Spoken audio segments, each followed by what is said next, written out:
Então vamos abrir a Bíblia para o Novo Testamento. Nós estamos estudando sobre a pessoa do Espírito Santo, né?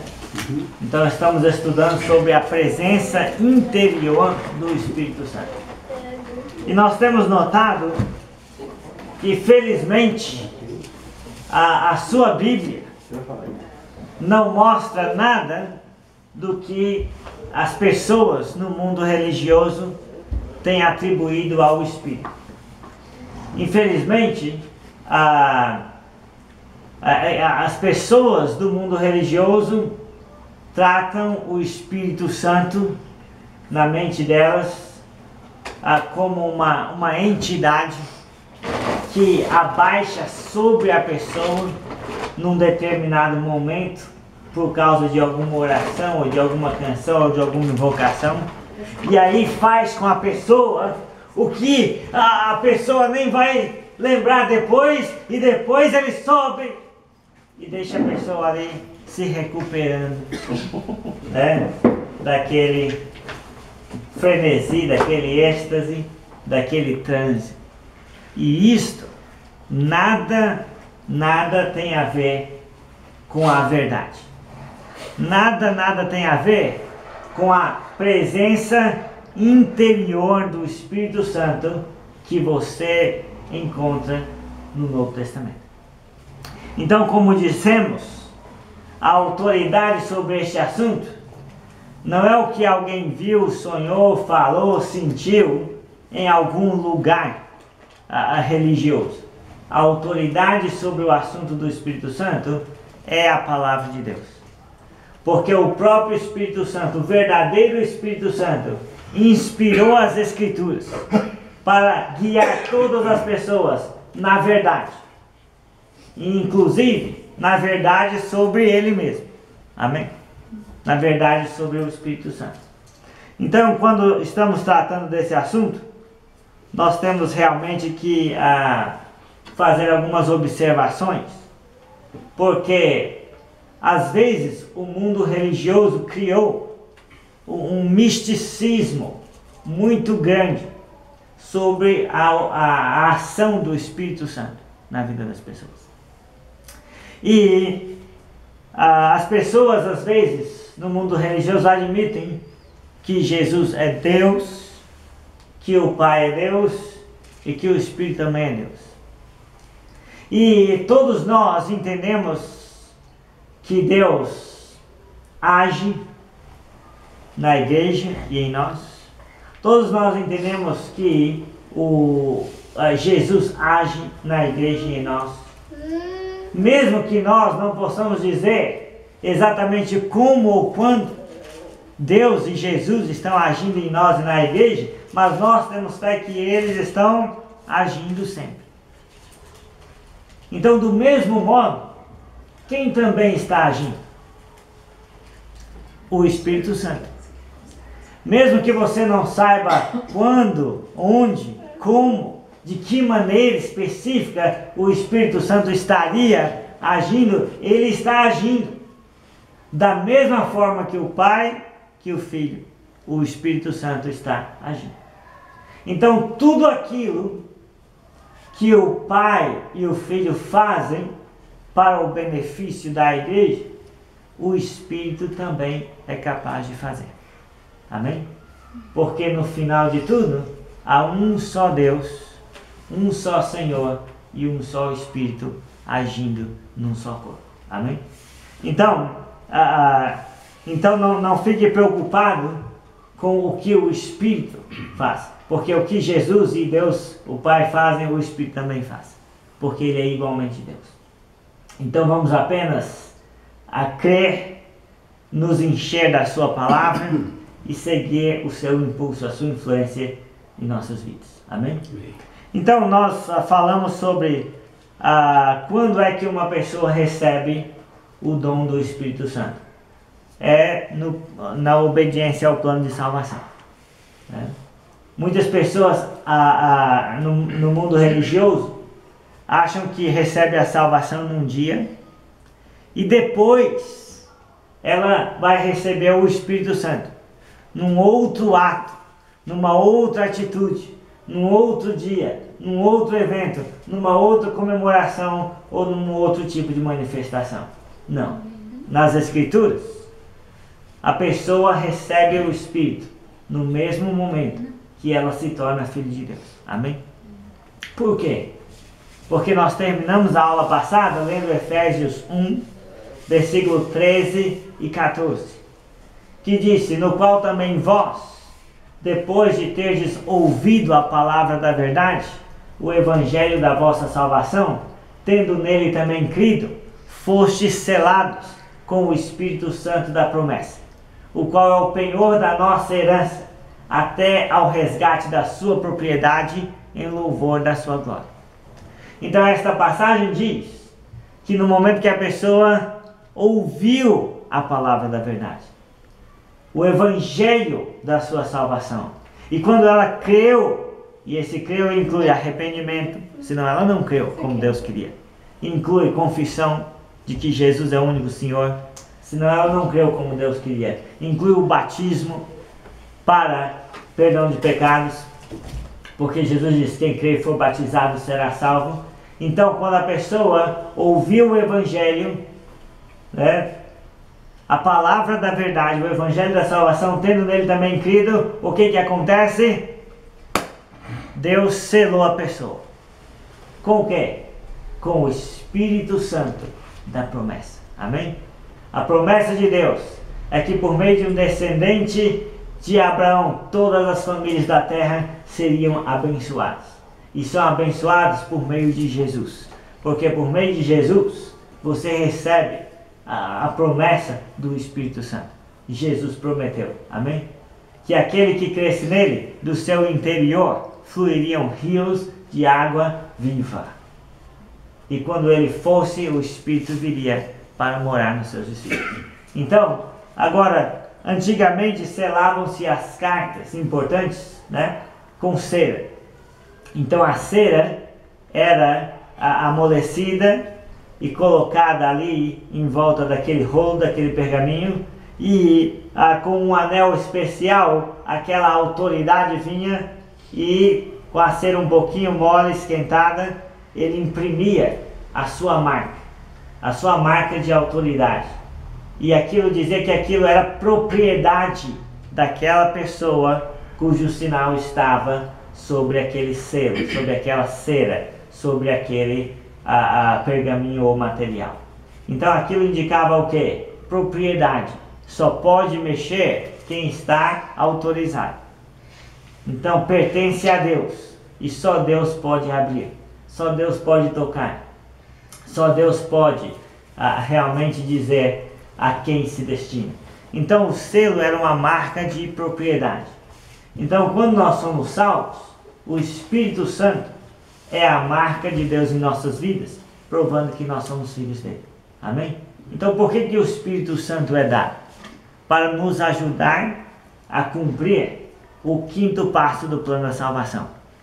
Então o plano da salvação, pela fé, inclui a crença, o arrependimento, a confissão, o batismo e por último o quê? A perseverança. Imagine que você fosse perseverar sem a presença interior do Espírito Santo.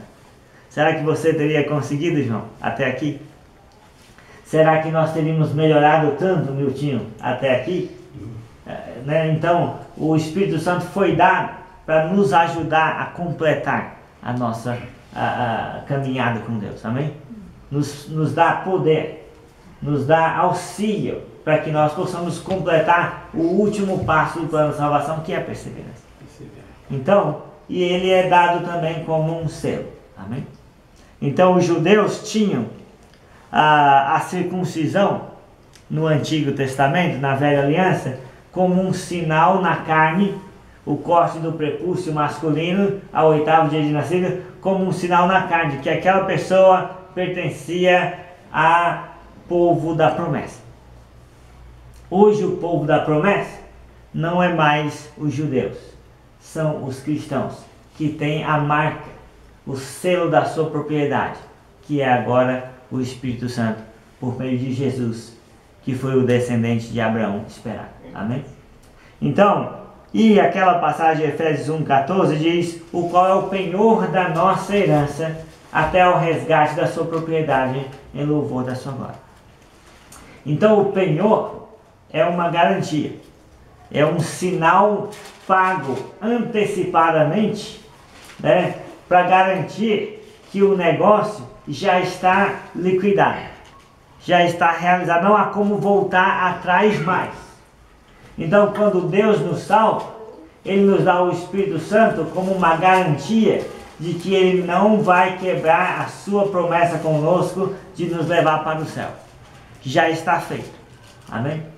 Então, o penhor do Espírito é o Espírito Santo dado como o primeiro fruto de vida eterna, provando que o resto da vida eterna está garantido por Deus e você vai gozá-lo porque você já goza em parte da vida espiritual por meio da operação do Espírito no seu interior. Então, o Espírito é o penhor. Ele é algo que Deus deixou em nós, que garante que Ele não vai esquecer. Que Ele não vai esquecer de nos resgatar plena e totalmente no final. É o penhor da nossa herança. O Espírito Santo garante tudo que Deus promete que nós vamos herdar no futuro, né? Porque nós somos a propriedade de Deus. E com o penhor do Espírito, Ele vai nos resgatar plenamente naquele dia. Amém? Ele vai levar a sua igreja para o céu. Então é isso. Então a presença interior do Espírito Santo é para todos os discípulos de Jesus verdadeiramente salvos, que obedecem ao plano bíblico de salvação. Amém? Então todos nós foi dado beber de um só Espírito. Amém? Então é isso. Bem, então vamos pensar como é que o Espírito Santo ajuda o cristão, né? Então abre sua Bíblia em Atos 9, versículo 31. Atos 9, 31.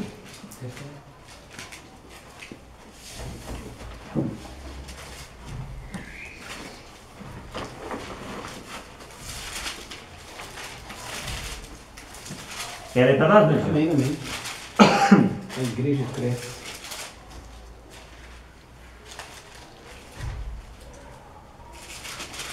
Passa de baixar lá. Atos 9, 31. Isso, Atos 9, 31. Vamos ver como é que o Espírito Santo nos ajuda.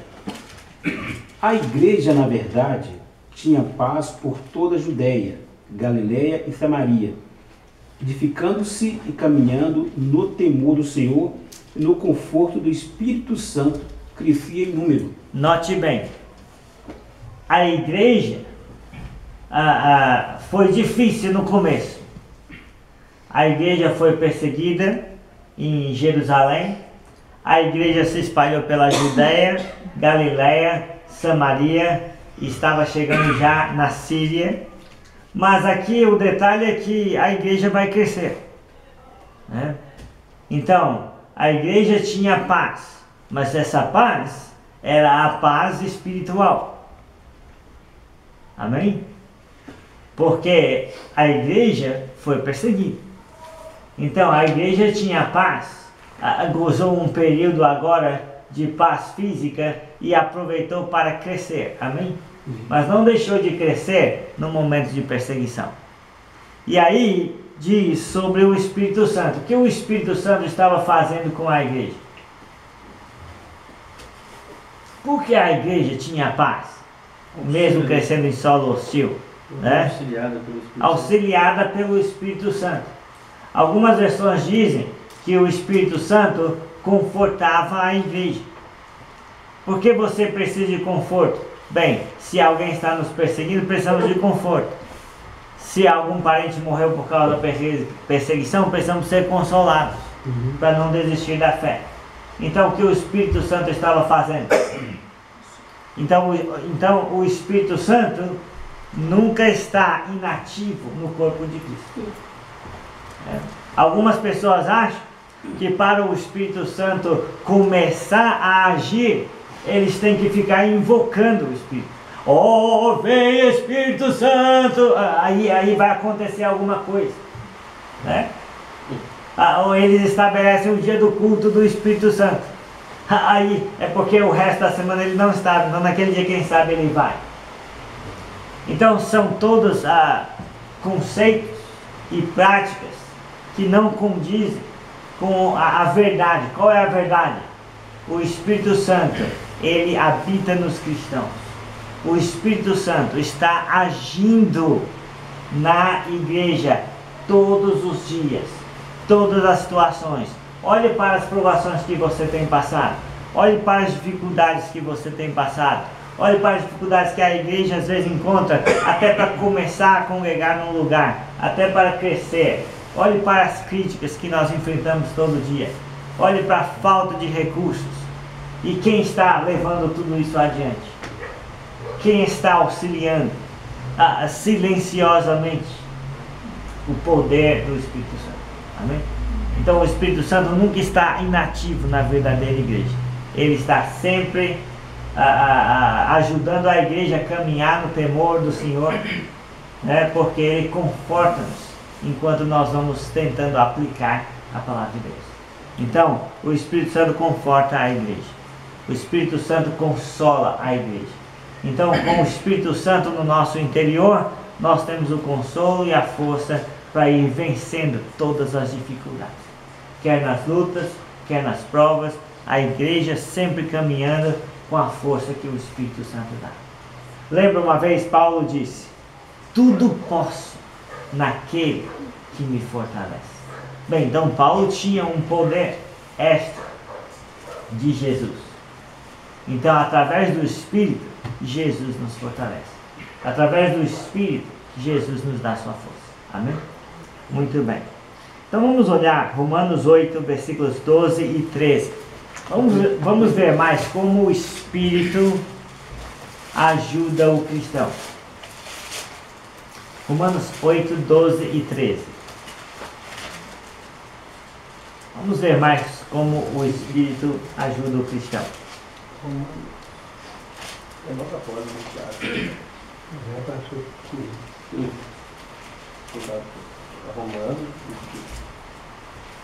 Romanos 8, 12 e 13.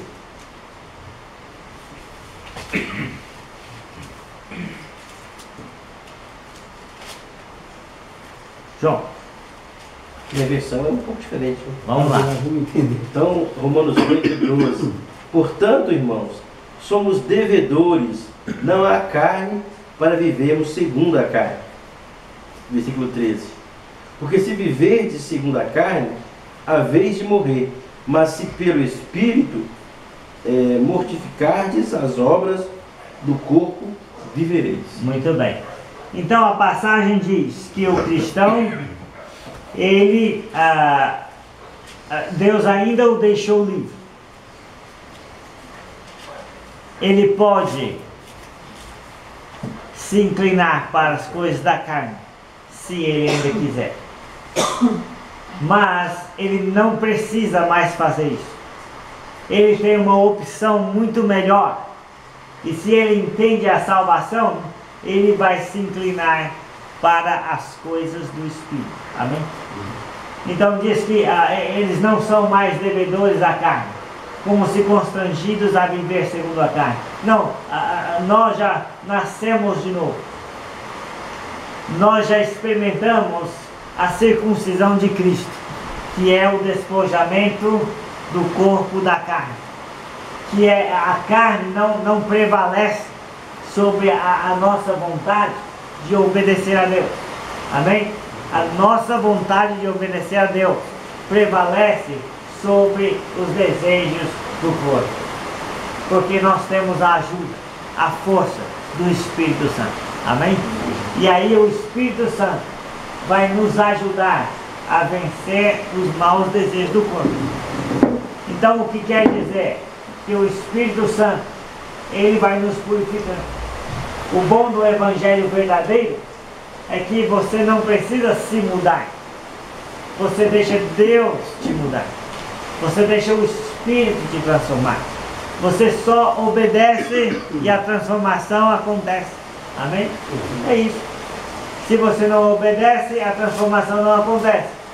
Mas se você simplesmente vai obedecer, sem desconfiar, sem querer interferir nos métodos divinos, então o Espírito vai te purificando. Amém? Então diz aqui, se pelo Espírito, porque se viverdes segundo a carne, caminhais para a morte. Mas se pelo Espírito mortificardes os feitos do corpo, certamente vivereis. Então quem é que vai te ajudar? É o Espírito. Ele está em você. E você vai fazer a vontade dele. Você vai seguir o impulso dele. Você vai seguir a direção dele. E aí quando você fizer isso, então você vai, a cada dia, eliminando os maus desejos do seu corpo. Então a pessoa que tem um pecado, uma tentação especial, ela precisa se encher do Espírito. Ela precisa viver segundo o Espírito. Ela precisa realmente experimentar o poder do Espírito para vencer os seus maus desejos. Amém? Porque ela tem ajuda. O pecado deixou de ser problema para o homem chegar a Deus depois que Jesus morreu na cruz. Porque através da morte dele, nós podemos receber o Espírito prometido. Amém? Então vamos entender que além de nos confortar, o Espírito Santo nos purifica do pecado. Amém? Versículo 14, João. Pois todos os que são guiados pelo Espírito de Deus, esses são filhos de Deus. Muito bem. Então diz aí, se você vai pelo Espírito mortificar os feitos do corpo, se você vai ter sucesso nesse sentido, isso indica que você estará sendo guiado pelo Espírito Santo na sua vida cristã. Ou seja, o Espírito Santo nos guia. Amém? Ele nos guia. Então, além de nos confortar, de nos purificar, o Espírito Santo nos guia. Agora, as pessoas, os discípulos de Jesus não podem confundir ser guiado pelo Espírito com ser guiado pelas emoções. Infelizmente, numa geração que não quer ler, estudar e praticar os mandamentos da Bíblia, numa geração que não é mais racional, a geração do sentir bem, a geração da emoção. Então eles acabam confundindo ser guiado pelo Espírito e, na verdade, quando eles estão sendo guiados, por quê? Pelo quê? Pelas emoções. Pelas emoções. Se uma pessoa vai mal no casamento, então ela suspira e ela sente emoção e acha que Deus tem que dar um marido diferente, um cônjuge diferente, porque ela está sentindo aquilo. As pessoas dizem umas para as outras, Deus não quer que ninguém sofra, então sai disso, deixa aquilo e um abraço para a vontade de Deus, para o que está escrito na palavra. Então não é por aí. As pessoas vão nas montanhas, no escuro, sem comer, e elas vão sentir emoção. As pessoas vão ouvir músicas e elas vão sentir emoções. As pessoas vão ouvir falsos profetas dizendo que está revelando isso e aquilo, e vai pegar aquilo, aplicar a sua situação individual e vai sentir uma emoção e vai achar que tudo isso é o Espírito Santo, e não é. O Espírito Santo nunca vai nos guiar para caminhos diferentes do que ele guiou os primeiros cristãos e os apóstolos na palavra. Amém? Então não importa qual é o sentimento que uma pessoa tem, se aquela direção é contrário ao ensinamento da Bíblia, seja qualquer ensinamento da Bíblia, não é a direção do Espírito. Porque o Espírito nos guia primeiramente e principalmente pela sua palavra. Amém? Então a palavra é quem vai me ajudar a saber se aquela intuição está de acordo com a vontade de Deus para a minha vida. É a palavra que vai dizer se aquilo realmente condiz com os pensamentos do Espírito ou não. Para que eu não seja levado pela minha emoção ou pela indução ao emocionalismo por terceiros, ao invés de ser levado pelo Espírito Santo que quer me guiar. Então todo aquele que é filho de Deus é guiado pelo Espírito Santo. Todos aqueles que são guiados pelo Espírito são filhos de Deus. Então vamos ser guiados pelo Espírito e entender que a espada do Espírito é a palavra de Deus. Amém? Nessa guerra espiritual na qual nós estamos envolvidos, o Espírito Santo usa a palavra para te defender. O Espírito Santo usa a palavra para te guiar. O Espírito Santo usa a palavra para que você não saia do caminho de Cristo. Amém? Então fique esperto. Não confunda o Espírito Santo com sentimentalismo barato e induzido que as pessoas querem que você ache. Ok? Então, o Espírito Santo nos guia pela sua palavra. E qualquer direção que ouse contradizer a Escritura é de Satanás, não é o Espírito Santo. Ok? Bem, estou olhando aí Romanos 8, 26 e 27. Vamos ver o que mais o Espírito Santo faz para nos ajudar. Romanos 8, 26 e 27. Amém?